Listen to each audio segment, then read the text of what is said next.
Good morning, good afternoon या good evening, जब कभी इस लेक्चर को देख रहे हो बच्चों। जय हिंद। लेक्चर की हमने शुरुआत कर दी है। फर्स्ट लॉ ऑफ थर्मोडायनेमिक्स की चर्चा हो गई है। Work done by PV diagram कैसे निकालना है वो हमने देख लिया था, और एक क्वेश्चन मैंने होमवर्क पे दिया।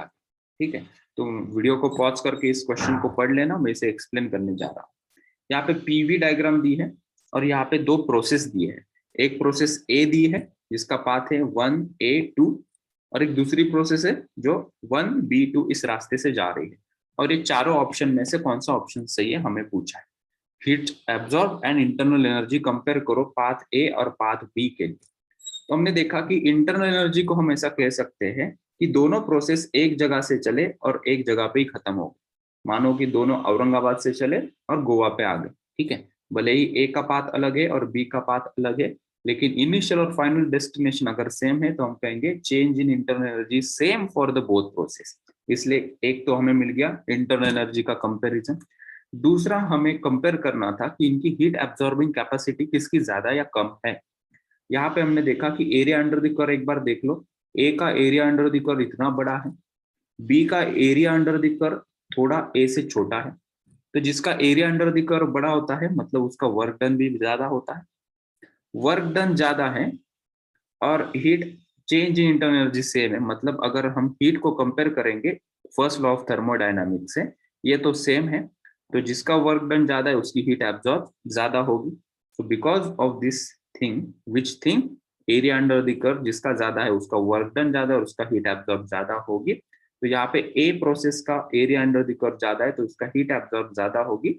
Hence we can say delta Q1 is greater than delta Q2 and delta U1 is equals to delta U2 for these two processes। ठीक, फिर और एक क्वेश्चन मैंने लिया अभी। साइक्लिक प्रोसेस के लिए बताओ क्या चीज सही होती है। डेल्टा यू जीरो होता है, delta Q zero, work zero, delta W zero, या ऑप्शन डी जीरो, या ऑप्शन डी 1 and 3। तो साइक्लिक प्रोसेस पता है, जहां से निकलते वहीं पे चलते हो तो change in internal energy zero होती है। साइक्लिक प्रोसेस, ये साइक्लिक प्रोसेस है। ठीक है, 1A2 वापस मैं जाता हूँ बी। ठीक है, तो ये जो प्रोसेस है ये साइक्लिक होगी। एरो देखो, यहां से निकला और वहीं पे वापस आ गया। तो साइक्लिक प्रोसेस में इनिशियल फाइनल सिचुएशन सेम है तो डेल्टा यू जीरो होती। ये साइक्लिक प्रोसेस नहीं थी, यहां से यहां गया तो चेंज इन डेल्टा यू यहाँ पे जीरो नहीं होगा। यहाँ से यहाँ पर्टिकुलरली सेपरेट प्रोसेस है, ये ऊपर जा रही है, यहाँ पे भी डेल्टा यू जीरो नहीं होता। यहाँ पे डेल्टा यू कब जीरो होता है, ये यहाँ से यहाँ, और ये एरो उल्टा होता और ये प्रोसेस वापस ए पे वन पोजीशन पे आ जाती, तब हम कहते हैं डेल्टा यू जीरो। ठीक है, थोड़ा सा छोटा ही पॉइंट है, सिंपल सा पॉइंट है, लेकिन कंफ्यूज कर सकता है, इसलिए मैंने ये चीज फिर से दोहरा दी। ठीक है, so first option is correct for a cyclic process. ठीक है, एग्जाम्पल 2 में पूछा था कि इनमें से सही स्टेटमेंट सिलेक्ट कर। चार ऑप्शंस दिए थे। Heat supply and work depend on initial final situation, change in internal energy depends on initial final state, heat and work depend upon path between the 2 points, and option D is all of this. तो इसका सही answer था option D. पहला option क्यों सही है? Heat and work initial और final situation के ऊपर डिपेंड करते हैं क्या? तो हमने देखा, हमने क्या पढ़ा है, heat and work our path depend है, मतलब वो पाथ के ऊपर डिपेंड करते हैं। इसी का यही मतलब होता है कि वो इनिशियल फाइनल पॉइंट पे भी डिपेंड करेंगे। पाथ के अंदर इनिशियल पॉइंट भी आ जाता है ना, इनिशियल और फाइनल पॉइंट। ये पूरी जर्नी है, ये पूरे जर्नी का ये इनिशियल पॉइंट, ये पूरी जर्नी का फाइनल पॉइंट, तो ये भी पाथ का ही पार्ट है ना, तो वो भी इंक्लूड होगा। तो हमने लिखा heat and work depends on initial and final state as well as path taken by the system. So hence first is correct. Change in internal energy depends on initial and final state बहुत बार देख चुके हैं हम, तो option B तो correct है। Heat and work depends on path taken by the two system, yes वो path taken by the system पे भी डिपेंड करता है, इनिशियल फाइनल सिचुएशन के ऊपर भी डिपेंड करता है। इंटरनल एनर्जी ऑप्शन बी, जो सिर्फ इनिशियल फाइनल सिचुएशन पे डिपेंड करता है, इसलिए ऑप्शन डी यहाँ पे करेक्ट था। तो ये कुछ क्वेश्चन हमने किए, कुछ अभी नंबर वाले क्वेश्चन करते हैं नेक्स्ट पेज पे। ठीक है, न्यूमेरिकल क्वेश्चन से पहले और एक थ्योरेटिकल या ग्राफिकल क्वेश्चन है। वीडियो पॉज करके चारों ऑप्शन क्वेश्चन अच्छे से पढ़ लो। यहाँ पे दिया है 4 डायग्राम्स, पीवी डायग्राम दिए। ठीक है, चारों में हमें पूछा है कि चेंज इन इंटरनल एनर्जी क्या हो। तो ये चारों के चारों प्रोसेस साइक्लिक प्रोसेस है, और साइक्लिक प्रोसेस में वर्क डन जीरो नहीं होता, लेकिन इंटरनल एनर्जी का चेंज जीरो होता है, और वही यहाँ पे पूछा है, चेंज इन इंटरनल एनर्जी। तो चारों केसेस में वो क्या होगी, जीरो, इसलिए option D is zero. Delta you in all the cases is zero, जहां से निकले वहीं पे आ गए। तो साइक्लिक प्रोसेस है। तो चारों केस में वर्क डन जीरो होगा क्या, नहीं नहीं, वर्क डन जीरो कैसे होगा, वर्क डन कुछ होगा, लेकिन चेंज इन इंटरनल एनर्जी वो जीरो, इसलिए ऑप्शन डी से। नेक्स्ट क्वेश्चन हमने देखा, इसको भी अच्छे से रीड करो पॉज करके, मैं इसे एक्सप्लेन करने जा रहा हूँ। यहाँ पे हीट रिलीज हो रही थी सिस्टम से, तो हमने लिया -20 जूल की हीट रिलीज हो रही, तो हमने लिया -20 जूल, क्योंकि हीट रिलीज होना सिस्टम से इज निगेटिव, हीट एब्जॉर्ब होना इज पॉजिटिव, राइट। इसके ऊपर वर्क डन किया गया, वर्क डन किया गया इसके ऊपर, तो हमने लिखा इसको -8 जूल। अगर गैस वर्क करता तो हम कहते +8 जूल, इसके ऊपर वर्क किया गया मतलब -8 जूल। इसकी इंटरनल एनर्जी इनिशियली थी 30 जूल, और चेंज इन इंटरनल एनर्जी यहाँ पे गिवन था 20 जूल। कहा गया वो 20 जूल, नहीं वो तो निकालना था हमें चेंज, ओके, इतनी चीजें गिवन थी। डेल्टा यू गिवन था, डेल्टा डब्ल्यू गिवन था, और यू इनिशियल गिवन था, और हमें फाइनल इंटरनल एनर्जी पूछी। तो हमने फर्स्ट लॉ लगाया, delta Q is equal to delta U plus delta W. Initially यही फॉर्म में लिखा करो, और फिर वैल्यू पुट किया करो, ठीक है। डेल्टा यू इधर से, डेल्टा डब्ल्यू उधर से पुट करोगे तो कोई गलत नहीं होता, लेकिन बाय मिस्टेक गलती करने के चांसेस बढ़ जाते हैं, ठीक है, क्योंकि प्लस माइनस हमें केयरफुली पुट करना होता है। तो डेल्टा क्यू को हमने पुट किया -20 joule, reason is obvious, heat release हो रही है। डेल्टा यू हमें फाइंड आउट करना पड़ेगा। डेल्टा डब्ल्यू यहाँ पे दिया था -8 जूल, क्योंकि वर्क डन हो रहा है गैस के ऊपर, इसलिए माइनस लिया। तो डेल्टा यू हमें मिला -12 जूल। अच्छा, डेल्टा यू -12 जूल, इसका मतलब क्या है, इसका मतलब है टेम्परेचर कम हो रहा है। इंटरनल एनर्जी निगेटिव का मतलब क्या होता है कि टेम्परेचर इसका कम हो रहा है। ये क्वेश्चन में पूछा नहीं है, मैं बता रहा हूँ, ठीक है। डेल्टा यू निगेटिव, इसका मतलब क्या है, हीट रिलीज हो रही है, बराबर है, हीट रिलीज भी हो रही है, इसका भी समझ पड़ा यहाँ से, टेम्परेचर भी डिक्रीज हो रहा होगा। हमें वो नहीं पूछा, हमें पूछा इनिशियली इंटरनल एनर्जी कितनी थी। फाइनली इनिशियली दिया था 30 जूल, हमने चेंज निकाल दिया -12। Change in internal energy is nothing but final internal energy minus initial internal energy. Change था -12 का, इनिशियली थी 30, ये इक्वेशन का निगेटिव साइन। यू फाइनल हमने यहाँ से निकाला, ये -30 उधर जाके +30 हो गया। सो -12 + 30 इज +18 जूल। सो फाइनली इसकी जो एनर्जी है वो कितनी होगी, 18 जूल। इनिशियली कितनी थी, 30, 30 से कम हो रही है ना इंटरनल एनर्जी, 18 जूल होगी, मतलब हीट रिलीज हो रही है, टेम्परेचर कम हो रहा होगा यहाँ। तो इसका सही जवाब क्या है, final internal energy will be 18 joule. और एक क्वेश्चन करते हैं, ठीक है। तो ये क्वेश्चन में हमने क्या किया है, क्वेश्चन रीड करना वीडियो पॉज करके।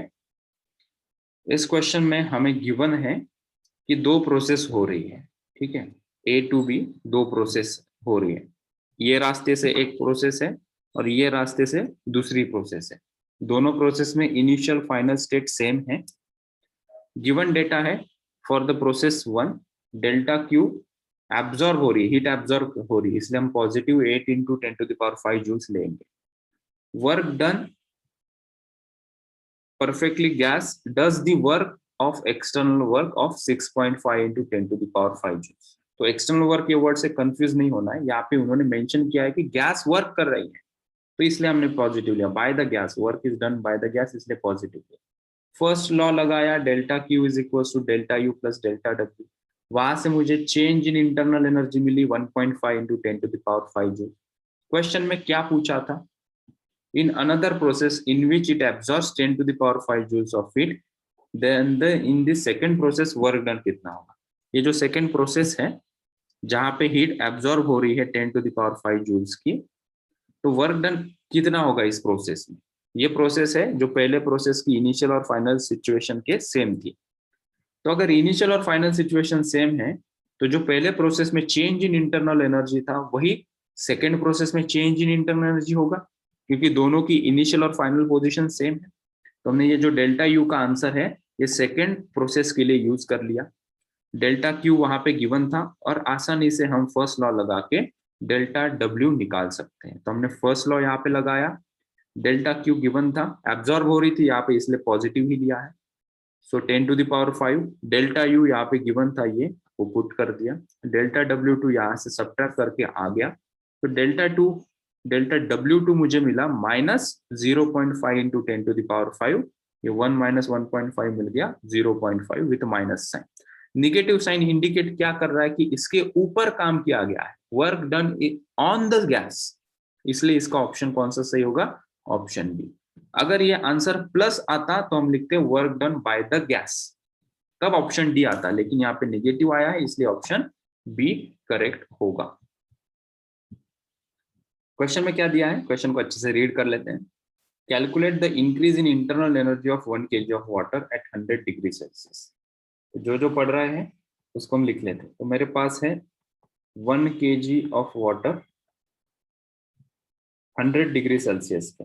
अच्छा, हमें इंटरनल एनर्जी का चेंज पूछा है, इंक्रीज कितनी हो रही है, तो मतलब चेंज ही पूछा है ना, इंक्रीज हो या डिक्रीज हो, प्लस माइनस से पता चल जाएगा। तो इंक्रीज इन इंटरनल एनर्जी बताओ 1 kilo of water at 100 degree Celsius, क्या कर रहा है ये, when it is converted into steam, when it is converted into steam 1 kg ही रहेगा, लेकिन वो स्टीम हो गया, ठीक है, टेम्परेचर 100 डिग्री सेल्सियस, ठीक है, बस फेज चेंज हो रहा है उसका। अच्छा, और क्या गिवन है यहाँ पे, प्रेशर गिवन है, प्रेशर कितना है 1 atm दिया है, ठीक है, लिख लेते हैं जो गिवन है। Density of water and steam हमें यहाँ पे इतनी दी है, और लैटेंट हीट ऑफ वेपोराइजेशन इतना दिया है, और बाकी कुछ नहीं कहा कि बताओ 1 किलो का पानी 1 किलो की भाप बनेगा 100 डिग्री सेल्सियस पे इतने प्रेशर पे, तो चेंज इन इंटरनल एनर्जी कितनी होगी, इंटरनल एनर्जी चेंज ही क्यों होगी भाई, क्योंकि हम इसे हीट सप्लाई कर रहे हैं ना, यहाँ पे हम हीट सप्लाई करेंगे। सर आप हीट सप्लाई कर रहे हो लेकिन टेम्परेचर चेंज नहीं हो रहा है, तो हीट कहाँ गई, फेज ट्रांसफॉर्मेशन में चली गई ना, तो हीट तो बढ़ेगी ही क्योंकि पानी स्टीम बन रहा है, और जब फेज चेंज होता है तब टेम्परेचर कांस्टेंट रहता है, ये हमने पढ़ा है कैलोरीमीटर में। अच्छा ठीक है, हमें चेंज इन इंटरनल एनर्जी पूछा है भाई, डेल्टा यू कितना है ये बताओ, कैसे कैलकुलेट करें। तो हमने सबसे पहले क्या करना है, हम यहाँ पे निकाल लेते कि वॉल्यूम कितना चेंज हुआ है। मास चेंज होगा क्या, 1 किलो का वाटर 1 किलो का स्टीम बनेगा, तो मास तो चेंज नहीं हो रहा है, वॉल्यूम चेंज होगा, क्योंकि वाटर से स्टीम होगा, स्टीम का कुछ अपना वॉल्यूम हो जाएगा, वो वॉल्यूम पहले निकाल लेते हैं हम, चेंज इन वॉल्यूम, ठीक है। तो मैं इस क्वेश्चन को थोड़ा सा छोटा कर देता हूँ ताकि हमें जगह मिल जाए, ठीक है। तो पहली स्टेप में क्या करते हैं, स्टेप बाय स्टेप समझो क्वेश्चन को। Volume of 1 kg of water, volume of water हम निकाल लेते हैं, ठीक है। हमें वॉल्यूम कैसे पता चलेगा, क्योंकि हमारे पास डेंसिटी है, you know density is equals to mass by volume, तो वॉल्यूम मिल जाएगा मास बाय डेंसिटी से, ठीक है। तो हम density of water and density of steam निकाल सकते हैं, sorry volume of water and volume of steam हम निकाल सकते हैं। तो वॉल्यूम ऑफ वाटर कितना होगा, मास ऑफ वाटर कितना है 1 kg divided by density of water कितनी है 1000, ठीक है। एंड वॉल्यूम ऑफ हम स्टीम निकाल सकते हैं, वॉल्यूम ऑफ स्टीम निकाल सकते हैं, मास तो उतना ही रहेगा, स्टीम रहेगा वाटर, उसकी डेंसिटी कितनी है स्टीम की, वो दी है 0.6, ये मीटर क्यूब में हो गए दोनों आंसर, ठीक है। अच्छा ओके, सेकेंड स्टेप में क्या कर रहा हूँ, अभी मैं चेंज इन वॉल्यूम निकाल रहा हूँ, डेल्टा वी निकाल रहा हूँ, डेल्टा वी निकाल रहा हूँ, ठीक है। यहाँ पे volume of steam minus volume of water. Sir आप चेंज इन वॉल्यूम क्यों निकाल रहे हो, क्योंकि वर्क डन क्या होता है, हम वर्क डन निकाल लेंगे ना, प्रेशर इनटू डेल्टा वी, यहाँ पे प्रेशर कांस्टेंट है 1 atm का, तो वॉल्यूम चेंज कितना हो रहा है वो आ जाएगा, तो मुझे वर्क डन आ जाएगा। सर वर्क डन क्यों निकाल रहे हो, ताकि हम फर्स्ट लॉ लगा सके जिसके अंदर हम delta Q is equals to delta U plus delta W निकाल सके। So delta U delta W यहाँ से आ जाएगा, नेक्स्ट स्टेप में हम डेल्टा क्यू निकालेंगे तो हमारा काम हो जाएगा, डेल्टा यू हमें मिल जाएगा, इसलिए मैं चेंज इन वॉल्यूम निकाल रहा हूँ। तो चेंज इन वॉल्यूम यहाँ पे कितना आएगा, this is coming out to 1/0.6 minus 1/ ये 1000 हो जाएगा, ठीक है। तो ये लगभग आ जाएगा, ये ऊपर लेके जाएंगे तो हो जाएगा 1.7 माइनस 0.001, तो this is approximately coming out to be लगभग 1.7 मीटर क्यूब, ठीक है। अप्रोक्सीमेटली हम इसको ले लें 1.7 मीटर क्यूब, ये काफी छोटा नंबर है। ओके वॉल्यूम आ गया, थर्ड स्टेप में हम यहाँ पे निकाल लेंगे, अभी थर्ड स्टेप में ऊपर ही लिख लेता हूँ, थर्ड स्टेप जगह मिल जाएगी, यहाँ पे वर्क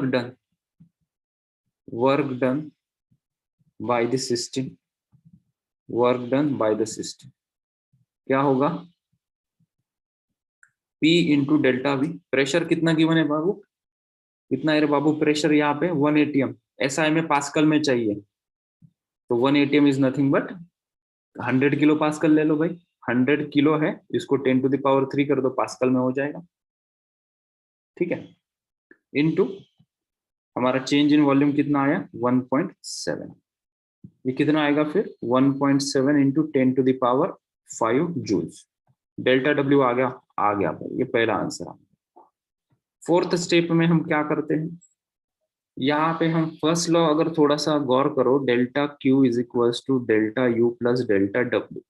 डेल्टा डब्ल्यू तो मिल गया मुझे, ये तो मिल गया है डेल्टा डब्ल्यू, राइट। मुझे अभी डेल्टा क्यू चाहिए, डेल्टा क्यू निकाल सकते हैं ना यार, यहाँ से आता डेल्टा फॉर्मूला है ना हमारे पास।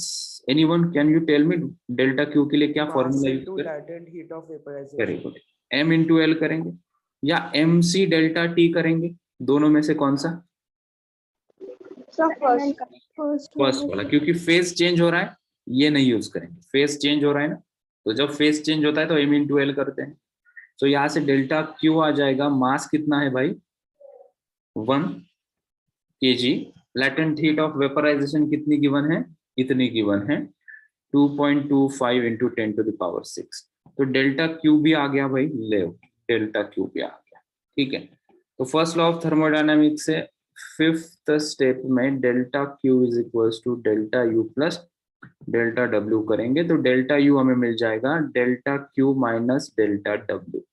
तो delta U is equals to, delta Q है 2.25 into 10⁻⁶ minus delta W 1.7 into 10⁵। तो इसको कैलकुलेट करेंगे, कैलकुलेट करके बताओ कितना आ रहा है, चारों में से कौन सा ऑप्शन टिक करते sir? Sir option A. Sir option A. Option A.